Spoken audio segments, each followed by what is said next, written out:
9 fevral O'zbek xalqining ulug' shoiri va buyuk mutafakkiri Nizomiddin Mir Alisher Navoiy tavallud topgan kun. Uning nomi doimo dunyoning eng mashhur shoirlari, davlat va jamoat arboblari qatorida tilga olinadi.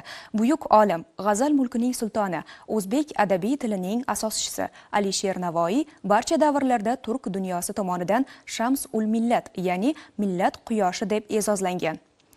Sana munosabati bilan viloyatimizda ham ma'naviy ma'rifiy tadbirlar, adabiy kechalar va ijodiy uchrashuvlar tashkil etilmoqda. Ayni kunlarda yurtimiz bo'ylab o'zbek she'riyati gulshanining buyuk ustuni, shoir va mutafakkir, g'azal mulkining sultoni Nizomiddin Mir Alisher Navoiy tavalludining 585 yiliga keng nishonlanmoqda. Mazkur sana munosabati bilan Surxondaryo viloyati soliq boshqarmasida buyuk siymoning hayot yo'li va ijodiga bag'ishlangan ma'naviy ma'rifiy tadbir tashkil etildi. Uning Darvesh devoni hamda muxlislari tomonidan tuzilgan qator devonlari alohida o'rin tutadi. Bu devonlarda u o'zining lirik merosini jamlagan. Turli janrlardagi g'azal, qasida, ruboiy, tuyuq kabi bir qator janrlarda ijod qilganligini ko'rishimiz mumkin. Bu tadbir davomida soha vakillarining ham o'zlari uchun kerakli amaliy xulosalar olganligini alohida ta'kidlab o'tamiz. Unda ta'kidlanganidek, Alisher Navoiyning bebaho ijodiy ilmiy merosi